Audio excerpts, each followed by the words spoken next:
Good night all of कोई good night.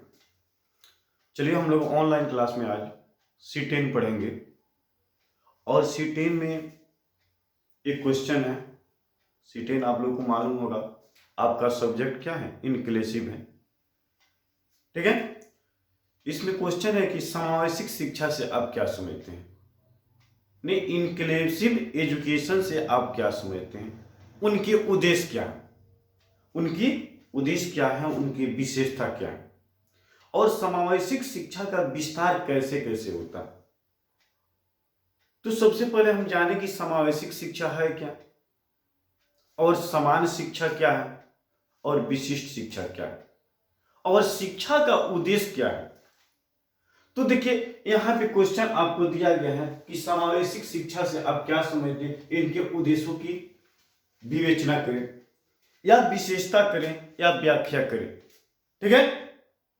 तो सबसे पहले हम परिचय में देखेंगे, इंट्रोडक्शन में देखेंगे परिचय, जिसको हम लोग क्या बोलते हैं इंग्लिश में इंट्रोडक्शन बोलते हैं, ठीक है।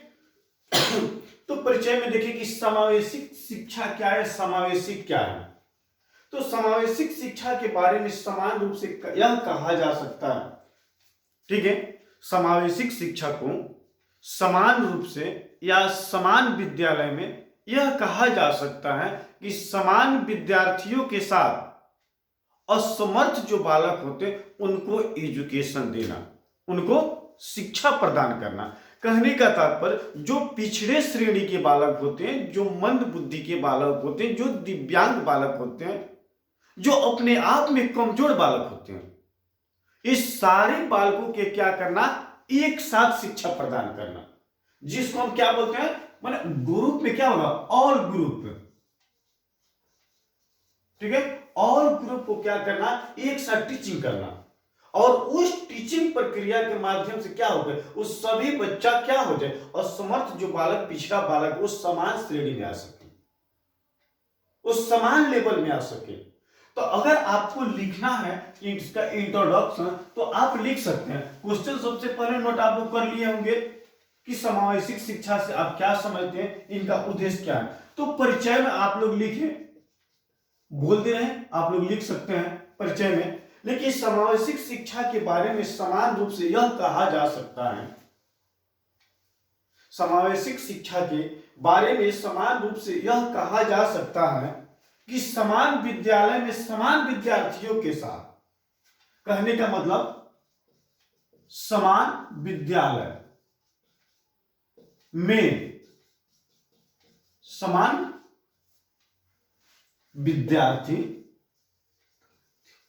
विद्यार्थियों के साथ क्या करना, शिक्षा ग्रहण करना। समान विद्यालय में समान विद्यार्थियों के साथ क्या करना, रहकर विशिष्ट प्रकार से शिक्षा ग्रहण करना, विशिष्ट प्रकार से बालकों को शिक्षा देना या शिक्षा प्रदान क्या कहलाता है, वो समावेशी कहलाता है। जिसमें अब देखिए, जिसमें क्या होता है, उसमें असमर्थ बालक भी होते हैं, असमर्थ, ठीक है, जिसमें क्या होते हैं, असमर्थ बालक भी होते हैं और वह समर्थ बालक जो होते हैं उनको क्या करना है, वो समान श्रेणी के बालक में अनुसार उसको बना देना। माने जैसे पिछड़े बालक होते हैं और क्या होते हैं, प्रतिभाशाली बालक होते हैं, हमें इतना परिश्रम करना चाहिए कि दोनों बालक होते हैं कि क्या हो, जो लेवल हो एक समान हो जाए, क्या हो, दोनों एक समान हो जाए। लेकिन उतना तो नहीं हो सकता, लेकिन हमें इतने भरसक प्रयास करना चाहिए कि दोनों को क्या करें, लेवल को हम एक समान कर दें, ठीक है। उसके बाद देखते हैं क्या, इस असमर्थ बालक जो होते हैं उनकी कुछ अधिक समस्या होती है, उनकी कुछ अधिक आवश्यकता की जरूरत होती है। लेकिन समान बालक की तुलना में उन्हें क्या करना चाहिए, उनको हर चीज ज्यादा चाहिए, ठीक है। असमर्थ बालकों को कुछ आवश्यकता सुविधा की जरूरत है, जिसमें असमर्थ बालक भी अपने आप को मानसिक रूप से मजबूत हो जाते हैं, मानसिक रूप से क्या होते हैं, मजबूत हो जाते हैं और वह एक दूसरे की सहायता भी करते हैं तथा समायोजन में भी मदद मिलता है। ऐसा बालक नहीं है कि जो असमर्थ बालक होते हैं, जो पिछड़े बालक होते हैं, जो मंद बुद्धि के बालक, जो दिव्यांग बालक होते हैं, क्या वह एक दूसरे के सहयोग नहीं करते हैं, वह भी एक दूसरे के सहयोग करते हैं, वह भी एक दूसरे का क्या करते हैं, सहायता करते हैं, मदद करते हैं। लेकिन प्रारंभ में क्या करते हैं, उनके अपने आप में क्या होता है, आत्मविश्वास की कमी होती है। और वह आत्मविश्वास को पूरा करने के लिए क्या कर रहे हैं जी, शिक्षण प्रक्रिया में या शिक्षण कक्षा में या छात्रों में या शिक्षकों में किसी प्रकार की भेदभाव नहीं होने चाहिए और उनकी आवश्यकता की पूर्ति उनकी आवश्यकता से ज्यादा करनी चाहिए, ताकि वह अपने आप में क्या है, उनमें मजबूत महसूस हो कर सके। तो इतना तो आप लोग समझ ले कि समान बेसिक शिक्षा में समान बालक और क्या दिव्यांग बालक, पिछड़े बालक के क्या होते हैं, एक दूसरे की सहयोग की जरूरत है, एक दूसरे की आवश्यकता की। अगर एक दूसरे की सहयोग आवश्यकता मिली तो क्या होता है, उनकी समस्या का समाधान। और वह भी बालक हर कुछ बनने के लिए तैयार होते हैं। हर जगह जाइएगा तो देखिएगा ना, हर जॉब में होंगे, वह भी मेहनती होते हैं, वो भी लेबोरियस होते हैं, वो भी हार्ड वर्क करते हैं। ठीक है, तो ये मेरा क्या था, ये परिचय था, इंट्रोडक्शन था। उसके बाद जैसे हम मीनिंग में देखिए, समाज में विभिन्नता को देखते हुए विद्यालय में इसके प्रति क्या होना चाहिए, संवेदनशीलता होना चाहिए। हमें समाज में क्या होना चाहिए, अक्सर विभिन्नता नहीं होना चाहिए। जैसे मीनिंग की बात है, अर्थ की बात है, ठीक है, मीनिंग ठीक है। तो यहां पे अगर मीनिंग में लिखना होगा तो समाज में विभिन्नता को देखते हुए विद्यालय में इसके प्रति संवेदनशीलता, चिंतन, सोचनीयता की क्रिया के प्रति जागरूक होना चाहिए। और इनको क्या होना चाहिए, इनको अधिक आवश्यकता की जरूरत होती है। ठीक है, इनको अधिक आवश्यकता की जरूरत है। बालक में समान रूप से सहयोग, प्यार, दुलार, दया, सहानुभूति, नैतिक गुणों का विकास प्रदान किया जाए तो अपेक्षाओं में हीन भावना से बाहर निकाल देते हैं। जैसे आप देखते हैं कि आज परिवार में, आज सोसाइटी में क्या है, इंडिविजुअल डिफरेंस, विभिन्नता क्या है, देखने को मिलती है। एक ही परिवार में जो सुडौल बच्चे होते हैं, जो स्वस्थ बच्चे हैं, उन पे लाड, प्यार, दुलार ज्यादा होती है। और वहीं जो किसी कारणवश से क्या होता है, जो पिछड़े होते हैं, उन पे लाड, दुलार, प्यार की क्या होती है, कुछ कमी हो जाती है। तो वो अपने आप में क्या करते हैं, वो विभिन्नता महसूस करते हैं, अंतर देखते हैं। लेकिन वैसे नहीं, जो अगर हम सभी बालकों को एक समान दुलार दें, एक समान हमारी सहानुभूति है, एक समान मेरा मोरल उसके प्रति हो, हमें समायोजन की भावना एक समान, तो वह भी बालक क्या करते हैं, अपने आप में पिछड़ा हुआ महसूस नहीं करते हैं। और वह भी बालक क्या करते हैं, उस समाज में कुछ ऊंचा करके दिखाते, कुछ अच्छा करके दिखाते हैं। तो ये मेरा क्या था, ये मीनिंग था, अर्थ था। तो इसलिए हमें क्या करना है, शिक्षा के प्रति हमें किसी प्रकार की भेदभाव की जरूरत नहीं होती है। ठीक है, अब देखिए इनकी विशेषता हम बता रहे हैं, इसका उद्देश्य बता रहे हैं। अब जैसे समावेशिक है, समावेशी शिक्षा, उद्देश्य देखिए, उद्देश्य, यह विशेषता देखिए। अब शिक्षा हम लोग क्यों ग्रहण करते हैं, ठीक है, इस पे थोड़ा सा आपको चर्चा करने की और देखने की ज्यादा जरूरत है कि समावेशिक शिक्षा का उद्देश्य क्या है। क्या उद्देश्य ये कहता है कि पिछड़े बालक होते हैं उनका हम सहयोग नहीं करें, कमजोर बालक होते हैं उनका सहयोग नहीं करें, नहीं। आप सहयोग क्या करना चाहिए, हमें आपको सभी बालकों के, छात्रों में समानता, समायोजन की भावना का विकास करना है। आपका नंबर 1 पॉइंट हो गया। ठीक है, छात्रों में समानता एवं सहयोग की भावना का विकास करना। ठीक है, अगर जो पिछड़े बालक हैं, ठीक है, उनकी जो समस्या है उस समस्या को सुनना और उनको एडजस्टमेंट भी कराना। ठीक है, उनको प्रति क्या करना है, समायोजन की भी भावना को विकास करना। अब जैसे देखिए, अगर समायोजन क्लास में हुआ या शिक्षक से हुआ, अगर अच्छा रहेगा तो बच्चा अपने आप में क्या कुछ गलत फील महसूस करेगा, बिल्कुल नहीं महसूस करेगा। तो हमें क्या करना चाहिए, उनके प्रति जो हमारा झुकाव है, जो हमारा लगाव है, जो हमारा उससे रिलेशन है, क्या होना चाहिए, हमेशा अच्छा रहना चाहिए। चलिए नेक्स्ट पॉइंट की तरफ हम चलते हैं, 2 नंबर पॉइंट की तरफ हम लोग देखते हैं क्या। ठीक है, सभी छात्रों को समान गति से आगे बढ़ने का मौका देना चाहिए। सभी छात्रों को समान गति से आगे बढ़ने का मौका देना चाहिए। ठीक है, देखिए आपके परिवार में अगर वैसे कुछ पिछड़े बालक हैं तो उनके प्रति जो आपका सोच है वो क्या होना चाहिए, पॉजिटिव होना चाहिए, कुछ गलत नहीं होना चाहिए। आपके परिवार के सभी बालक हैं, सभी को क्या करना चाहिए, एक समान सहयोग करना चाहिए, एक समान प्यार करना चाहिए, एक समान क्या करना चाहिए, दुलार करना चाहिए। और उनमें भी उसके साथ साथ जो छात्र परिवार जो घर में है अगर उसमें किसी प्रकार की त्रुटि है तो क्या करना चाहिए, उस पर काबू पाना चाहिए और इसको भी बढ़ावा देना चाहिए। अगर उसको अच्छा विद्यालय में पढ़ाना तो इसको भी क्या करना चाहिए अच्छे विद्यालय में पढ़ाना चाहिए, उसका भोजन वस्त्र आवास अच्छा दे रहे तो इसके बालक भी इसको भी क्या करना चाहिए, हमें अच्छा देना। ठीक है, उसके बाद देखना चाहिए समावेशी शिक्षा बालक के अनुसार अनुरूप होना चाहिए। ठीक है, अब देखिए आपका थर्ड नंबर पॉइंट क्या है, समावेशी शिक्षा क्या होना चाहिए, बालक और छात्र के क्या होना चाहिए, अनुसार होना चाहिए, अनुरूप होना चाहिए, अनुसार अनुरूप होना चाहिए। ठीक है, आपका थर्ड पॉइंट हो गया क्या, समावेशिक शिक्षा बालक की जो योग्यता होती है, जो क्षमता होती है, उस क्षमता योग्यता को देखते हुए क्या करना चाहिए, शिक्षित ग्रहण करने के लिए मोटिवेट करना चाहिए। इसलिए कि वो थोड़ा क्या होते हैं, थोड़ा मंद बुद्धि के होते हैं, थोड़ा धीमे गति से कार्य करते हैं, थोड़ा धीमी गति से सीखते हैं। चलिए नेक्स्ट पॉइंट, आपका 4 नंबर पॉइंट पे हम लोग चर्चा करते हैं। 4 नंबर आपका पॉइंट क्या है, असमर्थ बालकों को समान बालकों के साथ शिक्षा प्रदान करके समान बालक के अनुसार बनाना। अब देखिए यहां पे क्या क्या, असमर्थ बालकों को शिक्षा प्रदान करके समान बालक के अनुसार क्या करना, ढाल देना।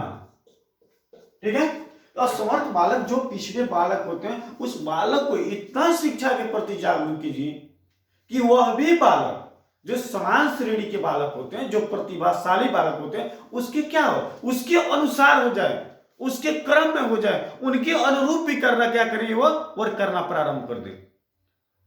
तब तो हम जानेंगे कि हाँ समाज में, सोसाइटी में, परिवार में किसी प्रकार के भेदभाव नहीं है।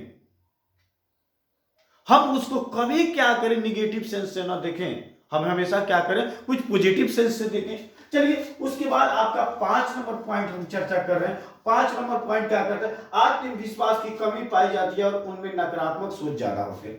ठीक है, देखिए आत्मविश्वास की कमी पाई जाती है और नकारात्मक सोच ज्यादा होती है। ठीक है,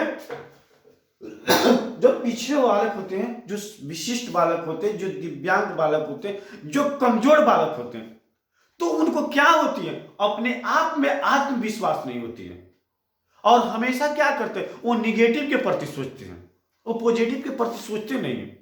तो हमें क्या करना चाहिए, उसको क्या करना चाहिए, एक कहावत है, मेहनत कड़वा होता है लेकिन उसका फल क्या होता है, मीठा होता है। आज नहीं तो कल मिलेगा, तो आप मेहनत कीजिए, आप जितने में हैं उसके बदौलत आप मेहनत कीजिए, आपको फल तो मिलेगा। तो वैसे जो उनके मानसिकता में, जैसे जहन में, मेमोरी में जो चल रहे चाहिए, उसको क्या करना चाहिए, हमें फॉर्मेट करा देना चाहिए, उनको हटा देना चाहिए और हमें क्या करना चाहिए, इसके प्रति जागरूक करना चाहिए। तो ठीक है, यहां हमें क्या करना चाहिए, अनेक आत्मविश्वास बड़े बड़े महापुरुष की क्या करना चाहिए, प्रवचन सुनाना चाहिए, प्रवचन देना चाहिए। अब जैसे कालिदास की बात होती है, कालिदास का आप लोग तो नाम सुने हैं,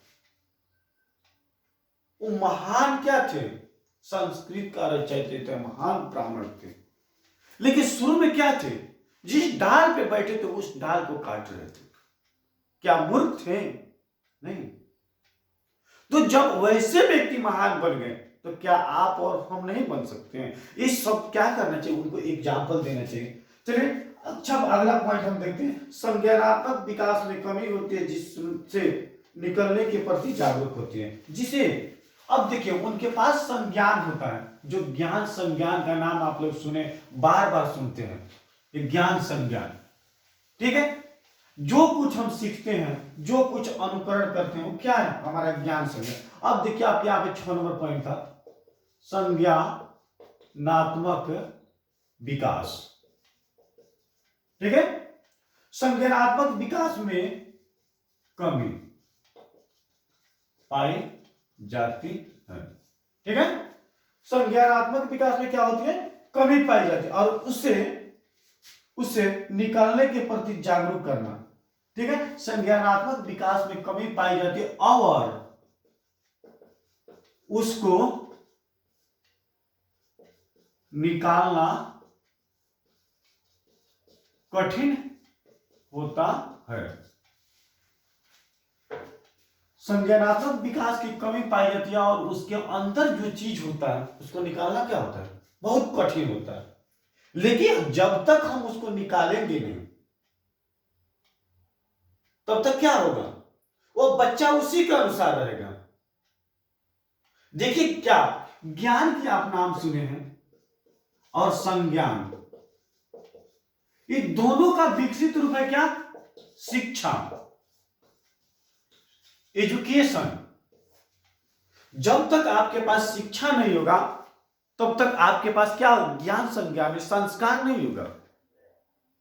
आप कितने भी धनी हो जाइए, आपके पास कितना भी पैसा हो जाए, लेकिन जब तक आपको बोलने चलने रहने खाने पीने ये सारी प्रवृत्ति का ढंग नहीं, तो वो धन दौलत किसी काम की नहीं है। क्या संस्कार हम लोग जन्म लेते हैं तो लेकर आते हैं, नहीं, जब हम दुनिया में आते हैं तो यही पे हम क्या करते हैं, एक दूसरे के प्रति क्या करते हैं, उसको अनुकरण करते हैं। अनुकरण के माध्यम से क्या करते हैं, सीखते हैं, ठीक है। तो समझ में आ गया, ज्ञानात्मक विकास की कमी होती है और उसके अंदर से ज्ञानात्मक विकास को निकालना क्या होता है, कठिन होता है, और हम उसको क्या करेंगे, शिक्षा के माध्यम से, एजुकेशन के माध्यम से निकालेंगे, और उसके लिए हमें अनेक प्रकार के एग्जाम्पल देना होगा, ठीक है। और यह प्रक्रिया क्या होती है, एक दूसरे को हम देख कर क्या करते हैं, अनुकरण करते हैं, सीखते हैं। चलिए नेक्स्ट पॉइंट की तरफ हम लोग चलते हैं, ठीक है। अभिप्रेरणा में कमी, इसके महत्व को बताना। अब मोटिवेशन की बात है, अभिप्रेरणा, अभिजोत प्रेरणा, ठीक है, इसमें भी कमी पाई जाती है। लेकिन अभिप्रेरणा क्या होता है, हमें उसे बार बार क्या करना चाहिए, समझाना चाहिए, बुझाना चाहिए, उसके विषय में चर्चा करनी चाहिए, मोटिवेट करनी चाहिए। अरे करो ना, हो जाएगा हो जाएगा हो जाएगा।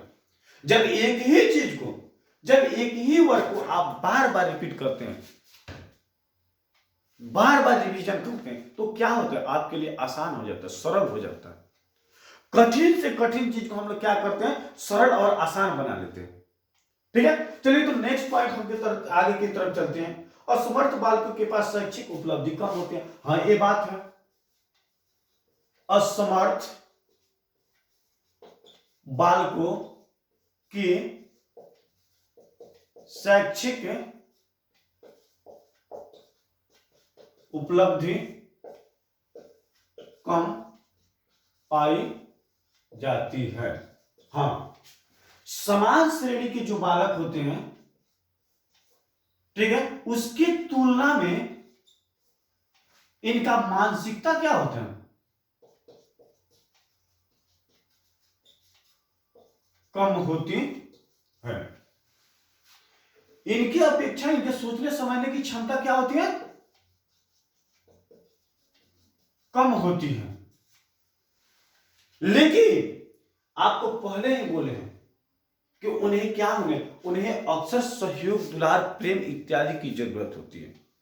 जब सारी चीज मिलना प्रारंभ हो जाएगा तो सब क्या हो जाएगा, आसान बन जाएगा।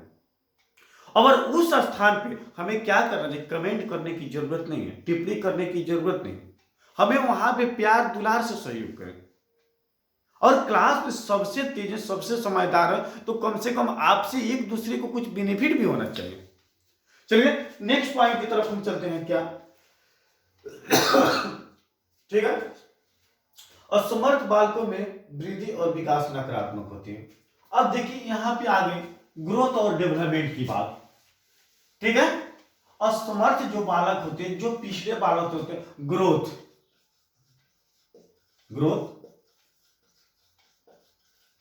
डेवलपमेंट, ये दोनों की कमी होती है।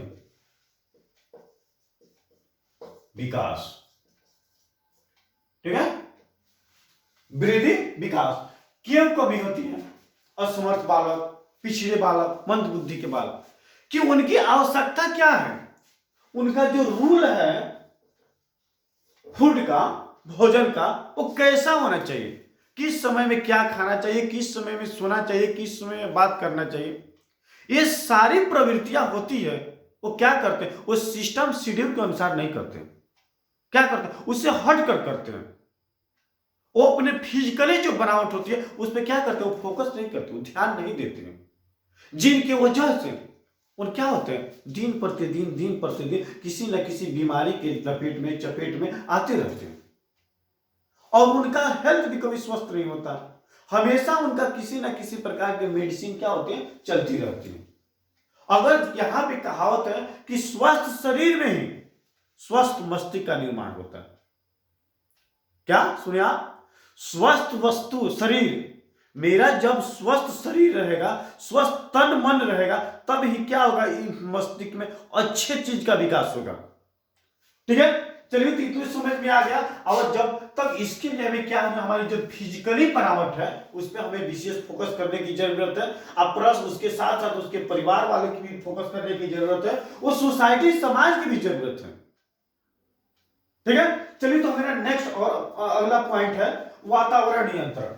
वातावरण इन्वायरमेंट, पर्यावरण, आप जिस वातावरण में रह रहे हैं, जिस पर्यावरण में रह रहे हैं, तो क्या करना चाहिए, अपने आवश्यकता के अनुसार इन्वायरमेंट में रहना चाहिए। जैसे हमारी बॉडी क्या कर रही है, रिकवर कर रही है, वातावरण, कहावत सुने कि वातावरण, ठंड वातावरण के लोग रहने वाले क्या होते हैं, गोरे होते हैं, और गर्म वातावरण के रहने वाले व्यक्ति क्या होते हैं, काले होते हैं, सावले होते हैं। तो हमें हमेशा क्या करना चाहिए, अपने शरीर के अनुकूल वातावरण का चुनाव करना चाहिए, अपने शरीर के अनुकूल भोजन की चुनाव करना चाहिए, अपने अनुकूल क्या होना चाहिए, वस्त्र और क्या करना चाहिए, निर्माण करना चाहिए, आवश्यकता चुनाव करना चाहिए। ये नहीं कि हमें क्या करना है कि एक दूसरे को देखते हुए उसके अनुसार वातावरण का चुनाव करें, बिल्कुल नहीं। हमें जिस चीज की जरूरत है, हमें जिस चीज की लायक है, उसी चीज को हमारे पास होना चाहिए। चलिए ठीक है। अगर नेक्स्ट पॉइंट हम अगला पॉइंट देखते हैं, भेदभाव की भावना। भेदभाव, आज समाज इतना दिन प्रतिदिन पिछड़े क्यों जाता है, केवल भेदभाव। अब भेदभाव अनेक प्रकार से, अब जैसे कास्ट फैक्टर की हो गए, जातिगत भेदभाव, जातिगत भेदभाव को जैसे हम क्या होते हैं, हमारा जो देश राज्य छोटे स्तर से बड़े स्तर तक की कास्ट फैक्टर को लेकर हम क्या होते हैं, हम दिन प्रतिदिन नीचे चले जा रहे हैं, जबकि ये सारी चीज शिक्षित व्यक्ति के पास नहीं होना चाहिए। कोयरी कुहार डोम चमार अहिर गद्दी तेली कान, क्या है, ऊंच नीच क्या चीज है, सब चीज सोसाइटी में हम मनुष्य हैं, हम सबसे समझदार, सबसे शिक्षित, सबसे बुद्धिमान प्राणी हैं। अरे हम लोग से तो अच्छा जो जीव जंतु है वो है। तो यहां पे क्या प्रकृति का दिया हुआ हम लोग क्या है, एक गिफ्ट है। हम स्वस्थ हैं, वो दिव्यांग है, वो विकलांग है, वो मंद बुद्धि का, वो समान है। इस तरह के हमारे मानसिकता में क्या होना चाहिए, भेदभाव नहीं होना चाहिए, जिसकी वजह से क्या होता है, सोसाइटी का मनोबल पीछे गिरता है। चलिए अगला पॉइंट की तरफ हम चलते हैं, माता पिता का सहयोग। अब देखिए, अब जैसे माता पिता क्या करते हैं, भेदभाव करेंगे तो सोसाइटी भी भेदभाव करेगा, लेकिन यहां पे उनकी क्या, उनकी सहयोग की क्या होना चाहिए, पूरा जरूरत है। वो हर पहलू पर ध्यान दे, ताकि हर पहलू के अनुसार उनकी समस्या का क्या होगा, समाधान होगा, ठीक है। व्यक्तिगत रूप से विभिन्नता, अब जैसे इंडिविजुअल डिफरेंस, व्यक्तिगत विभिन्नता। समाज में जानते हैं, सोसाइटी में जानते हैं कि बहुत सारे चीज एक समान रहने के बावजूद में उसमें कुछ ना कुछ अंतर पाया जाता है। क्या उस चीज को हम छोड़ देते हैं? क्या हम उसको अनुकरण नहीं करते हैं? क्या हम अपने यूज में नहीं करते हैं? उसी के अनुसार हमारे पास जो व्यक्तिगत विभिन्नता है, समाज के हर व्यक्ति क्या एक इंसान है, एक समाज का निर्माण संरचना करने वाला क्या है, एक पहलू है। तो हमें किसी प्रकार की भेदभाव करने की जरूरत नहीं है। और व्यक्तिगत टिप्पणी की बिल्कुल जरूरत, हम अपने विषय में सोचे, अगर किसी दूसरे के विषय में सोचे तो क्या करें? पॉजिटिव सोचे। अब शारीरिक, मानसिक, धार्मिक, नैतिक, सांस्कृतिक ये नहीं होना चाहिए। यहां तक कि जेंडर जो विभिन्नता है, लड़के लड़कियों में भी ऊंच नीच, लड़का फ्रीडम है, लड़कियां फ्रीडम नहीं है, ये सारी चीज भी नहीं होना चाहिए। ठीक है, आत्मनिर्भरता विकसित करना। अब जो बालक होता है, हम क्या करें? उसको ऐसा मोटिवेट करें, ऐसा आत्मनिर्भर उस पर करें कि क्या करें, वो भी एक महान से महान पुरुष बने, महान से महान व्यक्ति बने।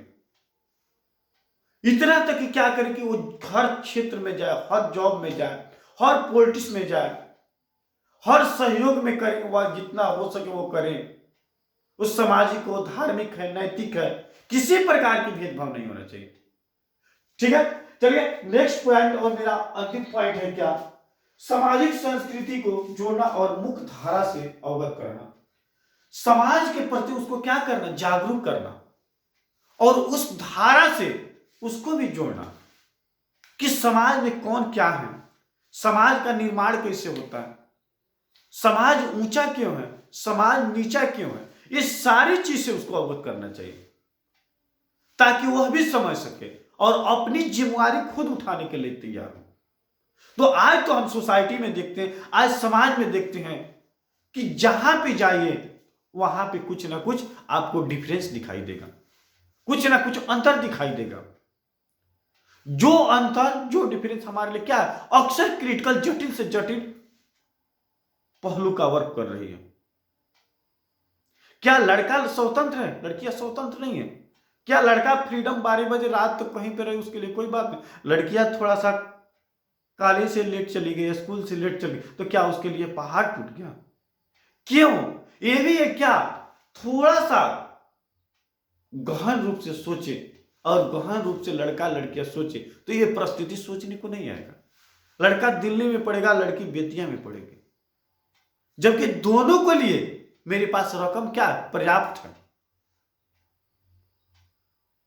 ठीक है, तो आज हम लोग इस क्वेश्चन के देखें, फिर हम लोग नेक्स्ट क्लास में नेक्स्ट क्वेश्चन को देखें। तब तक आप इस वीडियो को कम से कम क्या कीजिए, देखिए। मैं MD Ashraf Gaddi, Chanakya College of Education Bettiah, West Champaran Bihar. अगर किसी को देखना है तो यूट्यूब चैनल पे जाएं, उस पर लिखें अशरफ चाणक्य बेतिया, सर्च करें, ऑलरेडी आपके पास आ जाएगा। और उस आईडी पे जाके आप क्या करें, लॉगिन कीजिए और देखिए, समझिए। इसके साथ साथ अगर आपको कोई त्रुटि हो रही है, कुछ समझ में नहीं आ रहा, तो आप कमेंट कीजिए, फोन कीजिए, आपके लिए वेलकम है, आपके लिए स्वागत है। और हम हैं तो क्यों हैं? आप ही के लिए। चलिए, इसी के साथ साथ आज की क्लास को हम लोग यहीं पर स्थगित करते हैं, एंड करते हैं। आप सभी को मेरी तरफ से बहुत बहुत धन्यवाद। थैंक्स।